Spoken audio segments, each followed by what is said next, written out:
Kelly rushed over to Dave, who was now on his second coffee. "Sorry, Dave," she said. "Professor Higgins wanted a chat." "Oh," Dave replied. "Hope the thesis is going well." "Coffee?" "Yes, please," Kelly said. "I need a moment to calm down." Kelly was just 24 years old, the same as David, and doing her master's in sociology.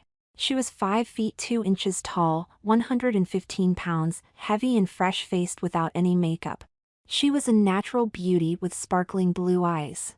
Her long brown hair was pulled into a high ponytail.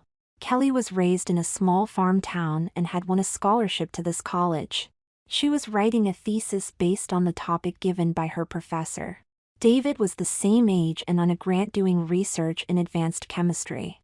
They had met a short time ago in the library. David was just 5 feet 7 inches and 135 pounds, slim, and appeared a lot younger. He too came from a small town and worked several jobs to pay his way through college. His grades were excellent. He was shy and had made few real friends. They had gone out twice on dates which had both ended in a soft peck on the lips. It hadn't gone further than that. David returned and placed a cup of steaming coffee in front of Kelly with several sachets of sugar and capsules of milk. Kelly looked at him gratefully and took a sip of the black coffee. "So how did it go?" David asked. "Not good. Professor said I had done well on the desk research side but had not paid enough attention to face-to-face research to really understand the issues and make recommendations." "What did he suggest?" "He thought I should interview a lot of people and balance that out with research. The subject is sexual attitudes in the LGBT community. Did you choose the subject?" David didn't think this was Kelly's area of interest. "No, my professor suggested it. He thought I would be more objective. Frankly, I have never been to such places to meet people and don't know how to start." Kelly was looking despondent. "I don't think I will get good grades for this." "What places are those?" "Well, some clubs and bars where such people meet. He gave me some places but I don't think I can go there." "What do you mean?" "You've worked hard and should complete the thesis." "I know, but don't feel comfortable going to those places and talking to them. I should never have accepted the assignment." "Kelly, that's not right. It's too late to change and you don't have time to start on another topic. Stick this out. The professor may grade you higher for effort." "Yes, but I don't know how to." "Would it help if I came with you to those places?" Dave didn't want to see Kelly waste her time and not turn in her thesis. "What kind of clubs are these anyway?" "You would do that for me?" Kelly's eyes lit up and she had a big smile on her face. "Sure. I think you would help me if I needed it." "Of course," Kelly smiled. "I'll check it out." "Friday okay?" "Yes, great. But if you want to talk to somebody there, the evenings could be busy." "Yes, but I would like to observe them first and then ask to validate." "Makes sense," Dave agreed. "I am flexible and evenings should not be a problem." "Great, Dave, thanks. I'll call them and let you know." She looked at him. "I really appreciate it. I can't afford to fail." "Kelly, I know the feeling. I am a little ahead in the course, so if I can help, please don't hesitate." Dave finished his coffee. "I need to go to the library, but if you fancy it, we can have a Chinese tonight." "Oh, Dave, that would be great. I'll check with that place. Maybe they have a website too." "Perfect. Meet my place around 6? I have to go too." "I'll see you then." Kelly arrived on time. Dave had just picked up some Chinese food. They chatted over their food. David opened a bottle of beer and they shared it. Neither was a big drinker. "So, tell me more about this thesis of yours," Dave asked. "Why did the prof pick you for it?" Kelly looked at Dave. "I don't know. I don't think I have shown any interest in that area. He just thought I would be objective and write a well-researched thesis. If I want to be a sociologist, I guess I will be confronted with this type of case professionally." "Yes, I can see that. It seems college brings out our true or maybe experimental nature." Kelly smiled. "Yes, been in the big city almost a year but have not experienced the big city to the full. She drained her beer. I never thought of going to a club or disco.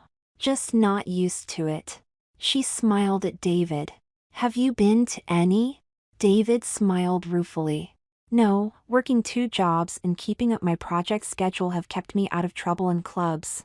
I don't think those places are cheap either. David finished his beer. Did you call the club? I did and also spoke to someone. I think they laughed but said they could meet. I should call Sherry if I wanted to interview someone. She is the owner. I also checked the website. I know about drag queens and have seen them on TV, but I never imagined there to be such clubs. Seems they are quite popular. Yes, same here. See a lot more men dressed as women at Halloween, but it is quite normal in the bigger towns. But LGBT means more than drag queens, right? So what do you want to do? Kelly looked at Dave quietly with a serious demeanor. Yes, I'm sure. But I can start there as the prof suggested. Are you still willing to go with me?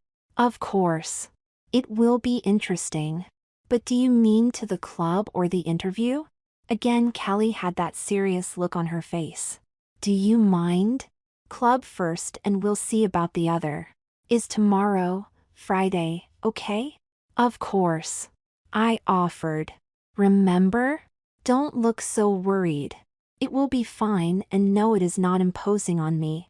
Dave and Kelly exchanged looks. They were heading for a different level of their relationship.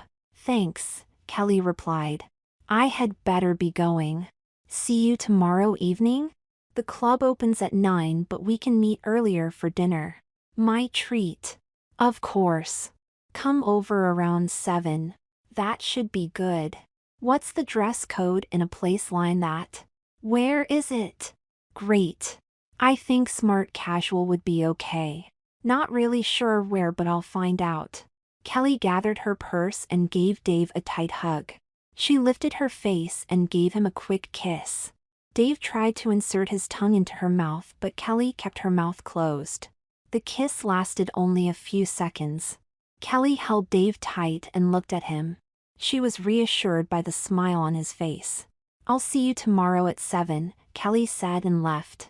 Both Dave and she had smiles on their faces. Friday passed in a slow haze. Promptly at 7, Kelly rang Dave's doorbell. They were both dressed smartly. Kelly kissed Dave lightly on the lips as a greeting. Kelly wore a short dress and a touch of lipstick. There is this small place which makes delicious pizzas, thin crust and any topping. Is that okay? Kelly asked. Sure, Dave replied and they left his apartment. They didn't have cars so decided to take a taxi or Uber to get to the club. The pizza place was not far. Kelly linked arms with Dave and he enjoyed the gesture. The pizza was great and they talked about their families and life back home. They avoided a discussion about themselves. So what do you expect tonight? Dave asked. I just want to see what goes on and talk to some of the patrons. Probably then I should meet Sherry and have a chat. It was just before 9 and they took a cab to the club, located in a section of town with many restaurants and bars. Bright neon signs hung over the club entrance. The doors had just opened as they walked into the dim interior of the club. It was a good size but not huge. There was a small stage and dance floor. Music was piped in. The hostess that greeted them gave them the first shock of the night. A statuesque blonde, with a large cleavage and very small waist greeted them with a deep welcome which sounded quite sexy. She was well over 6 foot tall in her very high heels. The sequin silver mini dress ended a little below her crotch and showed very shapely legs. Her makeup was heavy but she looked very feminine. Long eyelashes with dark shadow and bright red lips gave her an exotic look. Blonde curls in an updo style showed a long neck. Sparkling chandelier earrings hung from her pierced ears. The hostess took them to a small table with high bar stools. There were just 2 other patrons sitting at the bar. One female and male, but they didn't appear to be together. Kelly asked if Sherry was available. The hostess raised a painted eyebrow. Is she expecting you? She asked. Please tell her Kelly is here, Kelly told the hostess. I talked with her yesterday. The hostess walked away with a true wiggle in her hips. She was amazingly feminine from the front and back. Could she be a real female? Only the voice hinted at maleness. A few minutes later the hostess appeared. Sherry is still getting ready. She'll be out soon. Enjoy. The hostess walked away. A waitress came to the table. She was dressed in a maid's uniform with a cap and heavy makeup. The heels were skyscrapers, an apparent trademark in the club. All the waitresses had the same traits, a big bust, heavy makeup and tall heels. All looked good. It would be hard to differentiate some from real females. Kelly and Dave ordered beer as a way to save money and also as they were not experienced cocktail drinkers. The club was getting busier with a steady stream of elegantly clad women. Some were accompanied by males. Kelly was making notes on her cell phone. There was an eclectic mix of patrons. Some were elegant crossdressers, others were campy drag queens who did everything to show their true sex in elaborate outfits and makeup, and genuine ladies who appeared to be comfortable with their drag partners. All appeared to be at ease and confident in their skins. The waitress brought their beers and David paid with his credit card. The waitress brought back the receipt and asked him to write down his cell because of fraud. It was club policy. David didn't mind. They sipped their beer and were approached by a beautiful lady. Sherry was also dressed to the nines but was elegant. Even with heels, Sherry was not over tall, perhaps 5 feet 6 inches barefoot. Her black dress was low-cut, showing a well-rounded set of breasts with the hint of nipples. She was obviously not wearing a bra. The pleated top gathered below the bust into a figure-hugging skirt to midway below the knee. Her makeup was tasteful and not at all overdone. A 2-stranded black pearl necklace hung around her neck with matching drop earrings. She was truly beautiful. She greeted Kelly graciously with a hug. She looked at David and shook his hand. "I'm glad you could make it," she said in a soft southern drawl. "Why isn't he dressed tonight?" Sherry asked, looking directly at David. "I'm sure he will look great." "Oh no," Kelly said. "David doesn't cross-dress. He is here to support me? So you two are an item?" Sherry asked directly, her gaze still on David. "Oh no," Kelly replied. "He's just a friend and was trying to protect me as I didn't know what to expect." "Interesting," Sherry replied. "Be careful, he looks cute and I might steal him."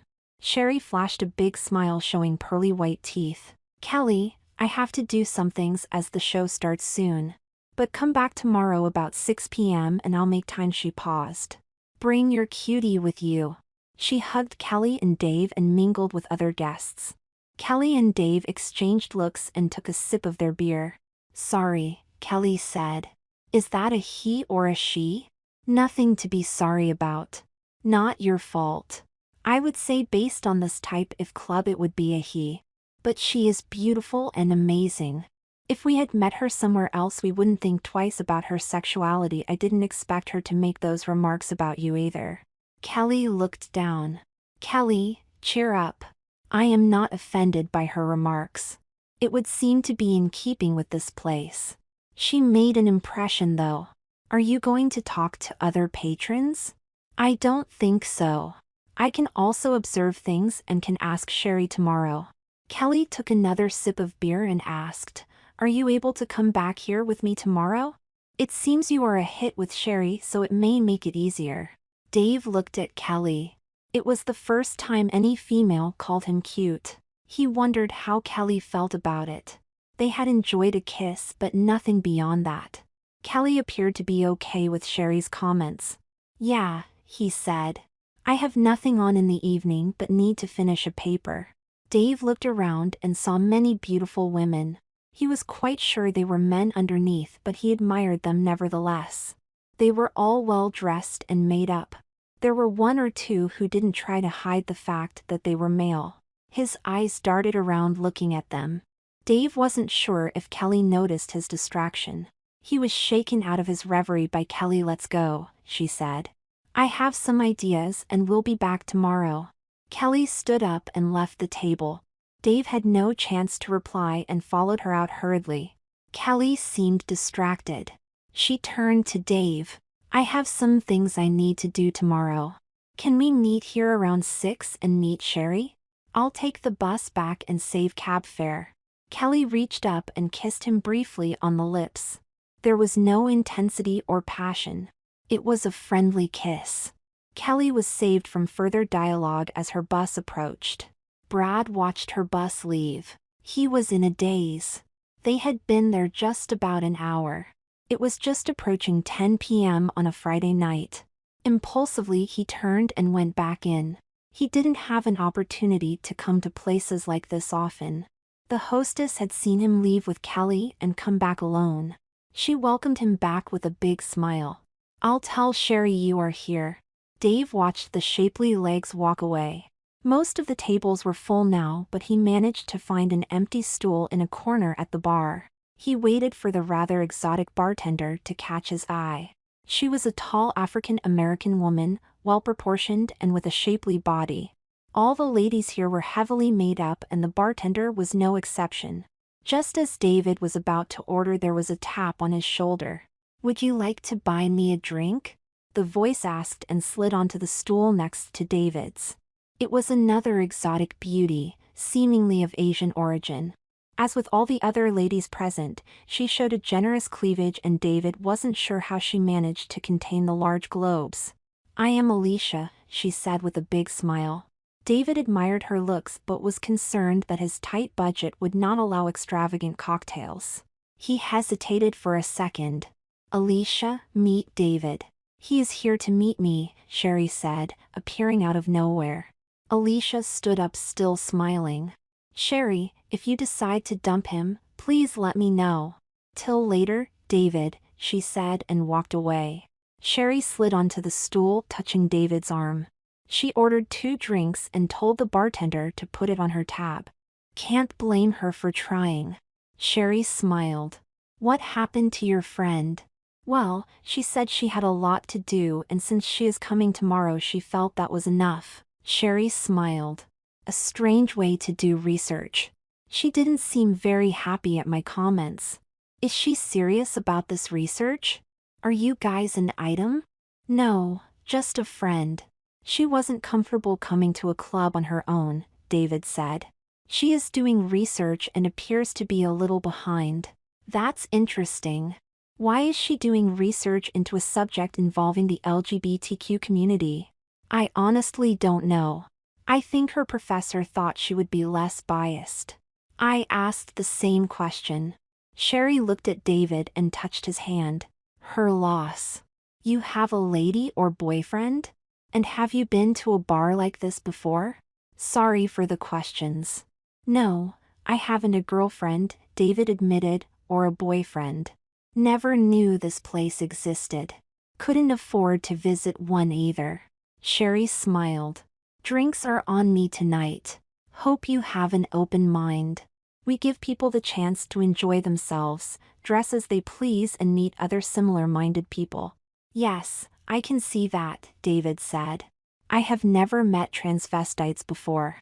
Many have the wrong idea, Sherry explained, taking a sip of her drink. You would be surprised to know there are many couples here nightly, husband and wife, or male-female pairs, where the men love to dress with the active help and encouragement of their wives or girlfriends. Wow. I would never have guessed. But it means they are happy in sharing. Dave took a sip of his drink, a cocktail he had never tasted before. Most look great.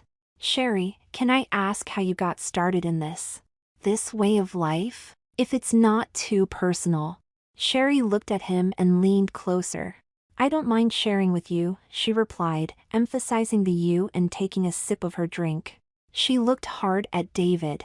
I'll make it short, she started. I was born in the South 24 years ago. Mom was a widow, but I had a stepdad who was kind. Stepdad passed when I was 16. I was never a real boy and Mom knew that. No manly sports. We lived comfortably. Mom was always dressed elegantly. I used to dress in Mom's clothes when she was working. She caught me one day wearing her finest outfit and lipstick. She wasn't upset about me dressing and more worried because she had just a few nice dresses. We talked for a long time and she decided to buy me some cheap clothes at charity shops. She bought me a lipstick and let me dress and be Sherry at home. She gave me an old bra of hers and I stuffed the cups with cotton balls. My hair grew longer. She passed 2 years later when I was 18. I didn't know, but she had a life insurance policy from stepdad which I would receive when I reached 21. At that time I was dressing regularly. I moved here and took singing lessons and became a hostess in clubs like this. I bought the club some months ago. It's doing quite well and we are building a regular customer base. Do you dress all the time? Yes. Everyone here only knows me as Sherry. I have no particular interest or need to dress as a boy. Does that bother you? Not at all. I was surprised as I thought you were all female. You're so natural and beautiful, I don't know how you could ever have been a boy. Well, thank you. Just to be honest, I am still a boy underneath. But these little ladies up top are implants. I've not had anything else done. I enjoy all my parts, boy and girl. I don't take any hormones as some of the girls here. I want my boy parts working. The girls she was referring to looked perfect to David. Wow. You look so great. Sorry, you must hear that all the time. David was impressed. He was in the company of a great-looking woman, sharing close personal stories and quite mesmerized by her honesty and personality. Often, but I enjoy it still. Sherry leaned forward and gave him a peck on the cheek. Thanks, she whispered. David looked at Sherry who had that big smile on her face. Had Sherry just kissed him? Wasn't she a he? Don't be so shocked, Sherry said. I don't bite. Unless you want me to. Again that big smile. Will you come with your friend tomorrow? I would like to if this is okay with you. She said around 6 p.m. I have to open the club at 9 p.m. and need to be ready by 8. I need some time to get ready. You could come alone a little earlier if you like. Then you can tell me about you. There was expectancy in her voice. I can be here around 5:30 if you will come. David looked at her, surprised by her interest and invitation. I'm sure Kelly will call tomorrow. Can I call you? David, I liked you instinctively and would like to know you better. But I don't like being the fallback. I'll make an exception this time. Give me your number and I will call you. Just once. Okay? Sorry, Sherry, I didn't mean to offend. It's just I promised her. Of course I would like to see you alone, David replied. What was he thinking when a beautiful woman wanted to meet him alone? The thought that she was a special girl never entered his mind. Okay, I don't like people who break promises either. So I understand. I hope you keep your promises to me too. I've got to mingle. Give Sophie, the hostess, your number and I hope we'll meet tomorrow. Sherry rose, hugged David and gave him a kiss on the cheek dangerously close to his mouth and walked away. Her confidence, personality and femininity exceeded any female he had ever met. Kelly was no match for Sherry. But Sherry had stated she had some extra parts. She fascinated him and he was drawn to someone who appeared to like him. Kelly had changed tonight and David didn't understand why. David realized Sherry appeared to like him and he smiled at the idea. He liked her too. He gave his number to the hostess who was giving him a knowing look. Sherry has many admirers and rejects them all the time. If she wants your number you must be special, Sophie said. David left the club in a cloud of confusion. It was almost midnight. He walked aimlessly trying to bring order to his thoughts. After 30 minutes he found a cab and returned to his apartment. It wasn't an expense he wanted but he was tired. He fell into a deep sleep. The insistent ringing of his cell woke him up. It was just 9:15 on a Saturday morning. Hello, he said into the phone. Hi, David, it was Kelly. Good morning. Did I wake you? No, lied David. Just taking it easy. Oh. When did you want to meet? Sherry said we should be there around 6. We can meet earlier if you like. David paused, his mind clearly recalling Sherry's words. David, are you there? Kelly asked. Sorry, was just thinking. I need to do some work. You said you had to do some things too. Maybe better if we meet there. I want to go on my morning run first. Then I have a paper to research. Oh, I see, Kelly said, disappointment in her voice. Look, if I am done earlier I will call you. We can find a place near the club to eat, but maybe too early for dinner. Yes, that would be good. We can have a snack to tide us over, Kelly replied. I should probably do some work too. Dave changed into his running gear and took off. He made sure his cell phone was with him, firmly attached to his belt. His mind was still in turmoil and there was nothing in Kelly's voice to indicate any change toward him. Kelly never mentioned her abrupt departure the previous night. He had expected something more from her than a peck on the lips last night. Dave ran 5 miles, clearing his mind. His thoughts were on Sherry. He had thought about her constantly last night and came to the conclusion that Sherry was woman enough for him. It hadn't developed to a point where he needed to decide anything. She appeared interested in him and he was interested in her. Kelly had not shown any interest in him in that way. He returned to the apartment heart pumping and took a long shower, alternating between hot and cold sprays. He felt refreshed as he sat at his small kitchen table with a glass of orange juice. He wondered if Sherry would call. He thought he may have offended her. If that was the case, should he even accompany Kelly tonight? He couldn't tell her he had returned to the club last night and had chatted with Sherry. He opened his laptop and tried to focus on his paper. It was some time later that his cell rang. It was almost 1 p.m. He had given up expecting Sherry's calls and picked it up. Caller ID was blocked. Hello, he said, mind still on the article he was reading. Well, hello David, the sexy voice said. Remember Annie? David's mind did somersaults. He recognized her voice immediately. Hello, Sherry, how are you? How could I forget? He responded. I am well and happy you remembered. David was a little in awe of Sherry but managed, how could I forget a beautiful lady like you? He remembered that from some movie he had seen. Good answer. I'll have to remember to thank you for that in my own way. David blushed at her words. So what are your plans today? Waiting for your call. You're a charmer, the sonorous voice came back. Can you meet around 5:30 at the club? Tell your friend to come around 6:30. David paused. He couldn't tell Kelly he had talked to Sherry. As his mind was racing, Sherry interrupted his thoughts.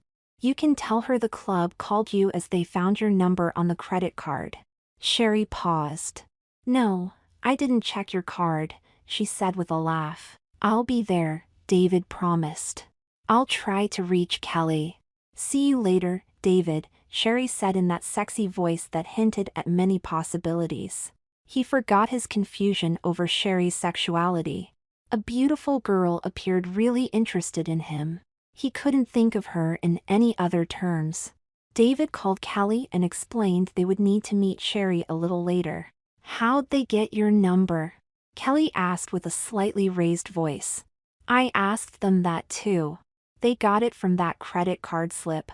Oh, Kelly said, remembering the request of the waitress. So we have more time. We can have a snack before. David had to think fast. Maybe a little early for dinner. But, okay, I'll locate a place and call you. We can meet there.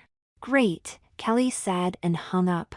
Dave was in trouble now. He had 2 commitments and had to find a way out quickly. He didn't want to let either one down, but he needed to think of a reasonable excuse for Kelly. He started to look online for a fast food restaurant. There were a few nearby, but not the kind of place you took a girl to. He needed a different plan. If he canceled on Kelly, he knew that there would be issues. He wasn't sure it mattered. If he canceled on Sherry, he would never get the chance to get to know her better. As the clock approached 4 p.m., his cell rang. It was Kelly. David had a fleeting vision of disaster. Hi, Dave, Kelly said. I'll explain later, but I won't get there much before 6:30. Let's meet then. We can have a snack later. What's the problem? He asked, relieved, wiping a drop of sweat from his brow. I decided to follow your example and do some work. The library was empty, but I ran into Professor Higgins and we had a long chat. Tell you later. Need to have a shower and change. See you there at 6:30. Kelly hung up and David breathed a huge sigh of relief. David had a second shower and dressed in a polo shirt and slacks. He didn't have more formal wear. He left early to catch a bus, not wanting to waste money on taxis. He may need a taxi back if it got late. It was 5:20 when he walked into the club. The front door was open. There was just a waitress in jeans and oversized t-shirt arranging some chairs. She wore a cap and had large breasts which strained her t-shirt. She just wore a dark lipstick. He didn't know exactly if it was a he or a she. He asked for Sherry. The waitress raised a hair-thin eyebrow. Who can I say is calling? She's already here, I believe. David gave his name and watched her go behind a heavy curtain. The club looked completely different seen in this light. He waited some minutes and the waitress appeared at the curtain and beckoned. Dave approached her. Sherry will see you in her dressing room. Follow me. David followed her through a passage. There were several rooms on either side. Sherry's dressing room was at the very end. The waitress knocked and David heard a soft come in. David entered slowly. The room was brightly lit with racks of beautiful outfits hanging from a long rack. The other side had a large vanity counter with many makeup items and brushes. A shelf held a variety of wigs of different colors. It was a star's dressing room. Hello, David, Sherry said and rose. She had been sitting at the vanity dressed in a short, blue dress with shimmering sequins. The dress had thin spaghetti straps and hugged her body. She came over and hugged him tightly and gave him a light peck on the lips. I'm glad you kept your promise. She led him to a chair and drew it closer to her vanity stool. I need to finish getting ready before your friend comes, but we can talk. Need a drink? No, I'm fine for the moment. Great. So tell me about you and what you are studying whilst I finish my face. Sherry was looking in the mirror and saw David open-mouthed watch her glue on massive eyelashes and apply mascara. This is for the evenings at the club on stage. People seem to expect it. Frankly, I like it too. Sherry explained and continued to finish her makeup. David explained where he was born and grew up. His rather lonely life growing up and his studies in college. He explained how he had to work 2 jobs to stay in school that kept him little time for a social life. His budget didn't permit it anyway. Even as he was talking, his eyes were on Sherry finishing her makeup and attaching her matching earrings. Like what you see? Sherry asked, watching David observe her even as he was talking. Oh yes, David stuttered, you're very beautiful even without all that stuff. Why, thank you. You could look good if you knew how to use this stuff too. I didn't when I started, but it was enough for Mom and me. Don't know anything about that, David said.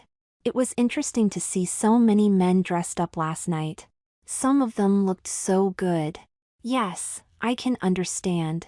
You should try it sometime, Sherry said, turning around to face him. She had a mischievous look on her face. I think this could be an interesting experiment for your friend. You willing? David looked at her nonplussed. Willing? For what? Well, let's surprise your friend by introducing her to a new you. Sorry, don't understand. David looked at Sherry with a confused look. Well, if you will trust me, I'll be sure to make it up to you later tonight. Sherry's smile and raised eyebrow promised some fun. David had a bemused look. Will you trust me? Sherry asked, hugging his arm. What do I need to do?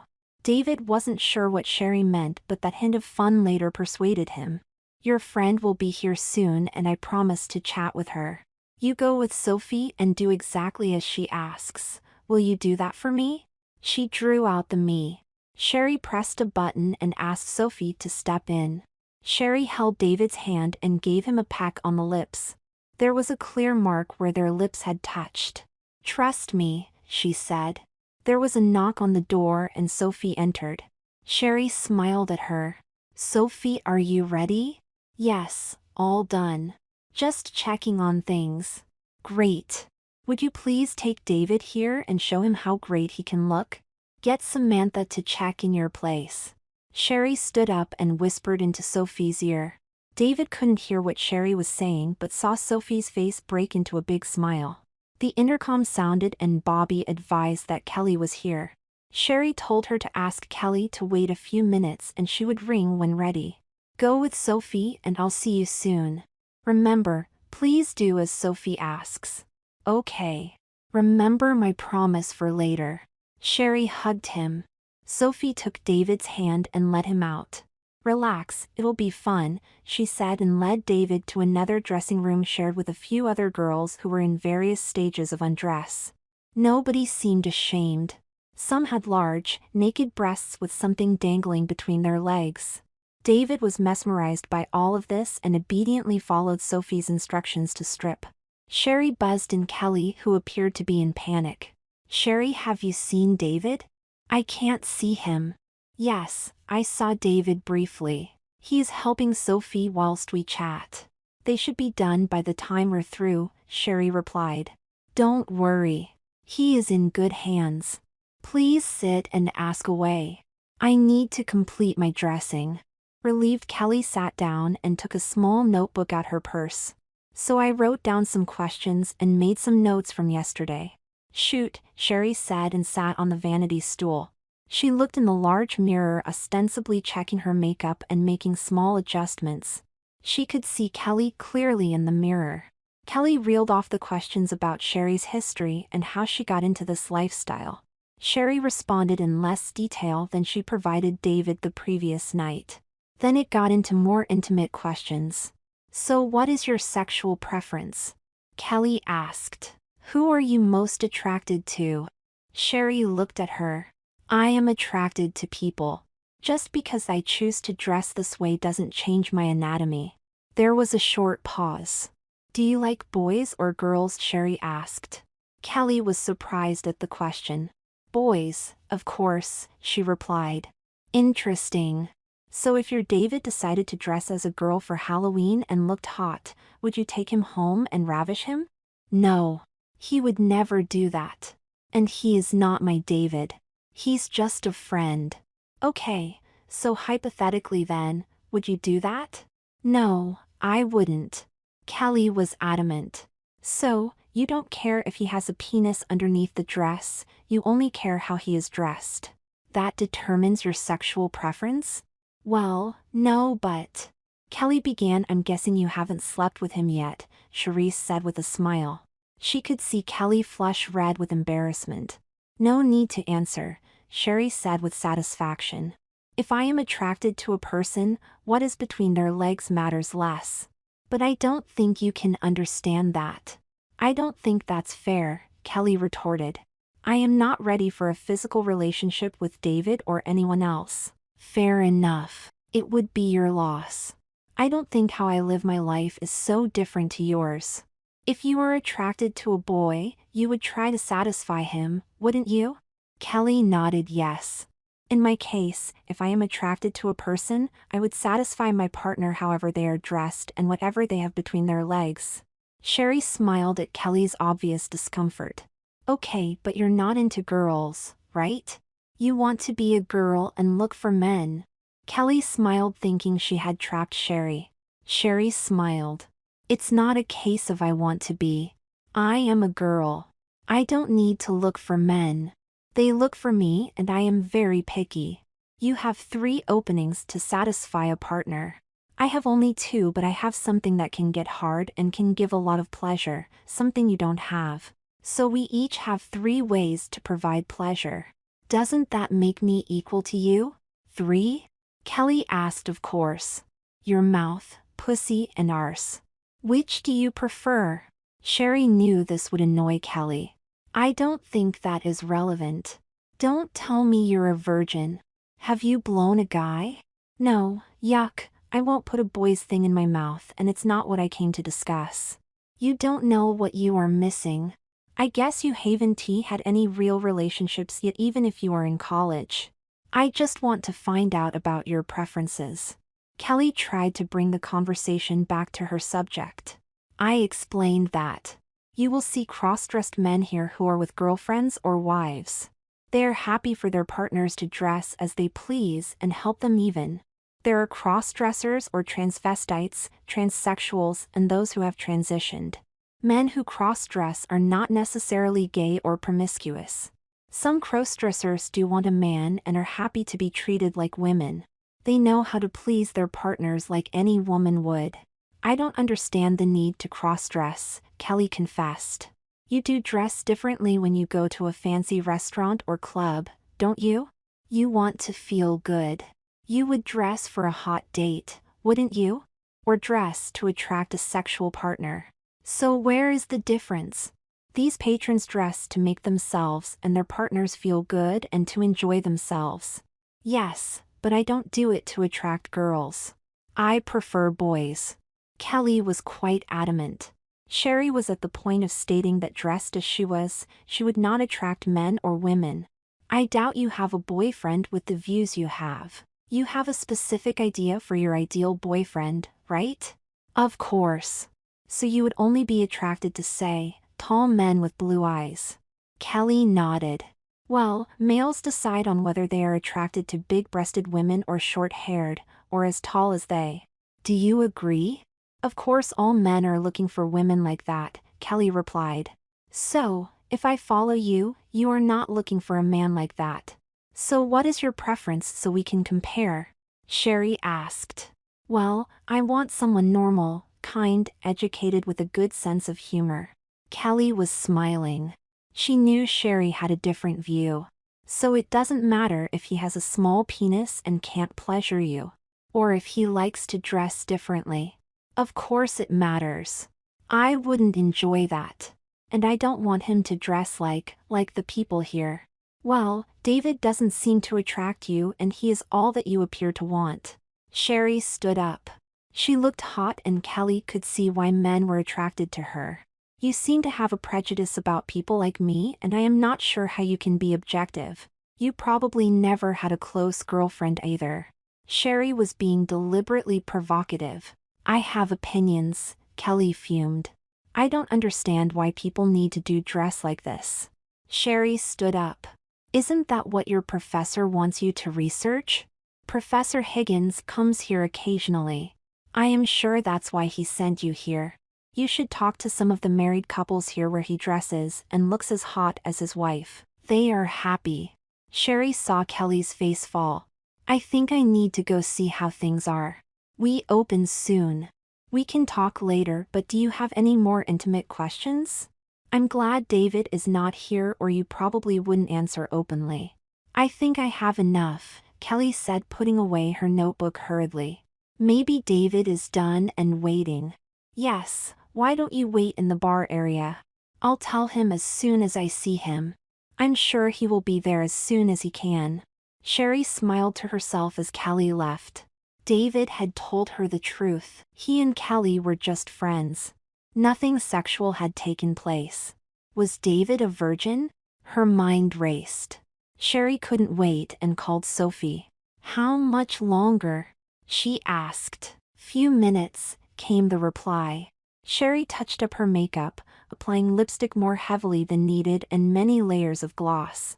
She knew she looked hot. Her mind was racing again, anticipating seeing David. There was a knock on the door and Sophie entered. Ready? She asked. You'll be amazed. Didn't have time to nair him, but I think you'll like the result. Sophie opened the door wide. The girl standing in the doorway left Sherry speechless. She had a mass of dark curls piled high on her head. She had bright red discs hanging from her ears. The red dress was short, midway to her knees, with a square-cut neckline that showed well-proportioned breasts underneath. Her face was striking with highly arched brows, gray shadow and thick lashes. Her mouth was a shiny wet red waiting to be kissed. Her legs were covered in opaque hose that ended in 2-inch heels. She was a vision of elegance as she stood silently in the doorway. "Oh my God, David," Sherry shouted and rushed to hug the girl. "It's Daniela, Sherry." Or Danny to her friends. "David is not here right now," Sophie reminded. "She's gorgeous, but if we had more time she'd be even better. If I didn't have to open now, I'd ravish you right here." Sherry hugged Danny tight, breasts crushing. "How do you feel?" "Incredible," she replied softly. "I can't believe it." "Neither will Kelly. I could never have imagined this." "Yes, I don't think she will. I had an interesting talk with her. I have no idea how she will complete her project. Just act like Danny and see how she reacts." "She's in the bar. You want me to meet her like this?" Danny asked, eyes widening. "A beautiful girl like you should not be hiding. Besides, we'll not be far away. I think she'll be jealous. You look better than she." Sherry took Danny's hand and led her out of the room. They walked through the passage and through the heavy curtain. Danny appeared quite steady in the 2-inch heels. Sophie followed. Danny followed Sherry meekly. She was putty in their hands. She was dreading meeting Kelly, although a side of her was thrilled at the way she looked. Sherry saw Kelly sitting at the bar with what appeared to be a glass of water. She appeared impatient, looking around her. "Hi Kelly, this is Danny. This is her first time here. You could chat to her." Sherry introduced Danny to a distracted Kelly. "Where's David?" Kelly asked, not paying any attention to Danny. "He should be here by now." "Well, you see, David is not here, but Danny here also goes by the name David when she dresses differently," Sherry said with a big smile. "Isn't she gorgeous?" Sherry was still holding Dennis' hand. "What kind of joke is this? Tell me where David is right now," Kelly demanded, not looking at Danny. She was staring at Sherry. "Kelly, this is David." "I'm Danny now," Danny said softly. Kelly looked at Danny aghast. "What the hell do you think you are doing? Why are you dressed like that?" Danny looked at Kelly, trying to make up her mind. Sherry was still holding her hand and was squeezing tightly. Thankfully it was just past 8 p.m. and the club was empty. Sophie and other waitresses were gathering around. "Kelly, you know what kind of club this is, don't you?" Danny started. "People dress as they please. I was not planning this but found it interesting to experience the change. You wanted to research sexual attitudes and you are certainly doing that." Danny's voice was firm and low, as if arguing with an unreasonable child. Sherry squeezed her hand even more firmly in support. "You freak!" Kelly shouted. "Are you trying to humiliate me? Are you trying to impress this? I am a girl with something extra," Sherry said. "I have more femininity than you will ever have. Ask any man or woman." Sherry's voice was steady, in control of her emotions. "You're trying to turn David gay," Kelly retorted. "You bitch." "Kelly," Danny said, still in that even tone. "Sherry here is more beautiful and exudes more sexuality in her little finger than you have in your whole body. Dave has been around you long enough to know." "You bastard," Kelly shrieked, losing her little girl manner. "I think your research is done. So please leave now. I think your professor would be interested to learn of your approach to research here." Sherry spoke in an authoritative voice. The discussion was over. Kelly was fuming. "By the way," Sherry continued, "this is for your research." Sherry turned to Danny, pulled her in and gave her a kiss, thrusting her tongue in deeply. Danny was not slow to respond and hugged Sherry tighter. All watching clapped. "This is how I treat someone I am attracted to. I don't care how they dress," Sherry said, releasing Danny after they finally broke the kiss. Danny looked at Kelly. "That was unbelievable," she said with a big smile. Her red lipstick was smeared. Kelly stormed out. "I made you a promise earlier that I intend to keep tonight," Sherry said softly into Danny's ear, hands discreetly rubbing Danny's crotch. "I'll teach Danny some new tricks." Sherry turned to Sophie. "You better look to open the club on time. I need to repair Danny's makeup." She'll get hit on tonight for sure. I'll be the first. Sherry's face lit up. I need to fix my face too. Guests will be here soon. Sherry led Danny away holding her hand. Danny smiled at Sherry. I think I need your help. I like being Danny, she said as she followed. Do you think we can do this again? Sherry's face lit up. Yes, I insist. I have all day tomorrow. You'll see how Danny develops into a beautiful woman. I think Danny is here to stay.